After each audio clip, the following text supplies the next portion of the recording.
Hello friends, स्वागत है आपका आपके अपने लीगल चैनल में। मैं हूं एडवोकेट सनी शर्मा। और दोस्तों, आज की इस वीडियो में हम बात करने वाले हैं दोस्तों कि मैट्रिमोनियल विवादों में आपको आगे कैसे बढ़ना होता है, जो आपका पहला स्टेप होता है, और फिर आपको उसमें सफलता कैसे पानी होती है।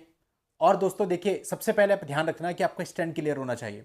मैंने अधिकतर ये देखा कि मैट्रिमोनियल केसेज में आदमी का स्टैंड ही क्लियर नहीं होता, उसको पता ही नहीं होता कि मुझे करना क्या है। मीन्स उसको ये नहीं पता होता कि मुझे साथ रहना है या मुझे अलग होना है। कई बार ये पता होता है कि मुझे अलग रहना है, साथ नहीं रहना है, मुझे अलग रहना है, लेकिन उसके बाद भी चीजें क्लियर नहीं होती। उसके बाद भी बहुत सारे डाउट्स उसके मन में होते हैं। कई बार इमोशनली अटैच्ड होता है, कई बार बच्चों का मामला होता है, बच्चों से इमोशनली अटैच्ड होता है। कई बार ऐसी चीजें होती है जो वो सोच रहा होता है वो प्रैक्टिकल नहीं होती, और वो उन चीजों के पीछे भागता है। देखिए दोस्तों, आज की इस वीडियो में मैं कोशिश करूंगा आपको सारी चीजें समझाने की, किस तरह से आपको रिलीफ मिलेगा। आखिर तक वीडियो में बने रहेगा। अब तक भी चैनल को सब्सक्राइब नहीं किया है तो फटाफट चैनल को सब्सक्राइब करके नोटिफिकेशन बेल पर क्लिक कर दें, ताकि इस चैनल पर आने वाली सभी जानकारी आपको निरंतर मिल सके। देखिए दोस्तों, होता क्या है कि मैट्रिमोनियल केसेज के अंदर आपके ऊपर कुछ केसेज हो जाते हैं। सबसे पहली प्रॉब्लम तो होती है कि आपको दूसरे प्लेस पे जाना पड़ता है। अब अगर एक बार केसेज हो गए, 2-3 केस मान लेते हैं आपके ऊपर हो गए, फिर तो कोई ऑप्शन ही नहीं है, फिर तो उसे लड़ना ही है। और फिर जब आपको उसको लड़ना ही है तो फिर आपको कोई भी परहेज नहीं करना चाहिए। आप जिस भी सीमा तक जाके लड़ सकते हैं लड़िए, क्योंकि फिर तो कोई ऑप्शन ही नहीं है। तो केवल उनके केसेज पे लड़ना तो फिर समाधान नहीं है। आपकी तरफ से भी जो बनता है वो डालिए, बात ही हो गई। लेकिन दोस्तों, कई बार ऐसा होता है कि चीजों की शुरुआत ही नहीं होती है। पत्नी अपने मायके में रह रही होती है, बच्चों को साथ में ले गई होती है, आप अपने प्लेस पे होते हो। अब आप बार बार कोशिश करते हो, जिसके पीछे कई सारे कारण होते हैं। एक तो ये होता है कि घर बच जाए कई बार, और कई बार ये कारण होता है कि चलो पत्नी तो नहीं मान रही है, लेकिन बच्चे तो मेरे हैं, उनसे तो बात हो जाए, वो उनसे भी बात नहीं करा रही है। और कई बार होता है कि बच्चे बड़े हो जाते हैं 5-7 साल के, तो वो इतने ज्यादा मदर के इन्फ्लुएंस में होते हैं कि वो फादर को पहचानने से मना कर देते हैं, उससे बात करने से मना कर देते हैं। तो फिर दोस्तों, ऐसे में हो क्या? पति सोचे मैं अपनी तरफ से हैबियस कॉर्पस डाल लूं। हैबियस कॉर्पस डालेंगे तो वहां पे बच्चा कह देगा कि हमें तो मम्मी के साथ रहना है, हम तो अपनी मर्जी से रह रहे हैं। वो भी आपकी कैंसिल हो जाती है, वाइफ के फेवर में हो जाती है। और दोस्तों, अगर आप हेबियस कॉर्पस से चाइल्ड कस्टडी डालते भी हो तो आप देखते हो कि अगर अभी तक कुछ नहीं हुआ तो सामने से वो फिर केसेज कर देती है। तो मेरे हिसाब से अगर ऐसा केस है जहां पत्नी अपने मायके रह रही है, बच्चे उसके साथ है, आप अपने प्लेस पर रह रहे हो, दोनों के बीच में किसी भी प्रकार का कोई अभी केस नहीं है, तो भाई भूल जाओ, भूल जाओ कभी कोई आपका परिवार था। क्योंकि वो परिवार एक्चुअल में आपका है ही नहीं। अगर आप पीछे भागोगे, कोशिश करोगे, कोई फायदा नहीं होगा, आपके ऊपर मुकदमे हो जाएंगे। अगर वो अपने प्लेस पे रह रही है ना बच्चों के साथ, 2 साल हो गए, आपको बच्चों से बात नहीं करने दी और आप अपने प्लेस पे, तो यकीन मानो आप उन लोगों से बहुत अच्छी पोजीशन में हो जो लोग कोर्ट कचहरी के चक्कर काट रहे हैं पिछले 2 साल से।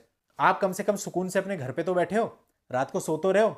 ठीक है, वो बात अलग है कि इमोशनली हम अटैच्ड होते हैं, बच्चों की याद भी आती है, सब कुछ है, लेकिन इन सब चीजों को दरकिनार करना पड़ता है।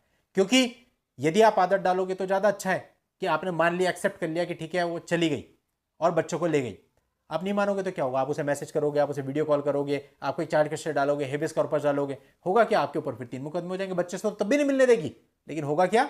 मुकदमे अलग से आपको झेलने पड़ जाएंगे। जितना कमाओगे वो भी वहां जाएगा, काम करना मुश्किल हो जाएगा, रात को सोना मुश्किल हो जाएगा। अब ये बात मेरी बहुत सारे लोगों को बुरी भी लग सकती है, कहेंगे यार हमारे बच्चे हम कैसे भूल जा, बोलना तो बड़ा आसान है। दोस्तों, प्रैक्टिकल बात कर रहा हूं, आपकी मर्जी है, आप मानो ना मानो, आप कर सको ना कर सको, वो आपके ऊपर है। मैं आपको सिर्फ ये बता रहा हूं कि अगर आप अपनी तरफ से स्टेप लोगे, मुकदमेबाजी में पढ़ोगे, तो उसका रिजल्ट कुछ नहीं होने वाला। मुकदमेबाजी में भी तो इसीलिए पढ़ रहे हो ना कि बच्चों से मिला जा सके, बच्चों की कस्टडी मिल सके। लेकिन वो कस्टडी लेने के लिए जितना टाइम लगेगा और जितने मुकदमे आपको झेलने पड़ेंगे, आप खुद टूट जाते हो। फिर आदमी को कुछ नहीं चाहिए होता, तो कहता है भाई मुझे रिलैक्स दे दो, वो नहीं मिलता उसको। तो फिर ऐसी स्थिति ना उत्पन्न हो, इसके लिए ज़्यादा अच्छा है अलग रह रही है, रहे अपना जीवन जी। मैं अलग अपना जीवन जी रहा हूँ, और अपनी लाइफ में आगे बढ़ो, मस्त रहो, एंजॉय करो। जब 4-5 साल बीत जाएंगे सेपरेशन को, उसके बाद देख लेंगे। डाइवोर्स जैसी प्रक्रिया में मत जाओ, क्योंकि डाइवोर्स में जाओगे तो क्या फायदा मिलेगा? वो अपने प्लेस पे पहले ट्रांसफर कराएगी, उसके बाद आपका भगना चालू वहां पर। तो फायदा क्या मिला? कुछ मिला क्या? और उसी में मेंटेनेंस की पिटीशन लगा के बच्चों का और खुद का मेंटेनेंस भी मांगेगी, कोई फायदा नहीं है। तो फिर ऐसे में आप आज के समय पे जो स्थिति हो चुकी है, डाइवोर्स की पिटीशन भी लगानी बेकार है।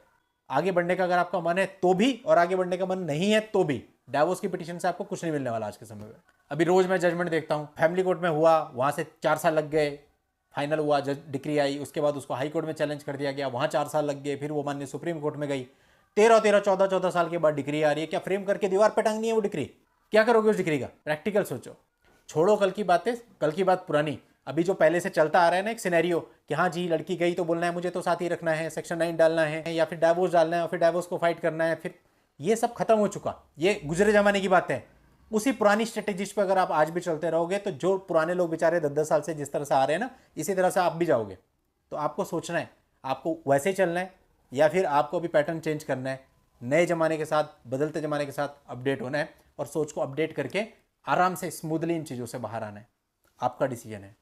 चलिए दोस्तों, आज के इस वीडियो में इतना ही। नेक्स्ट वीडियो में नई जानकारी के साथ मैं आपसे फिर मिलता हूं। तब तक के लिए goodbye and thank you for watching. Take care.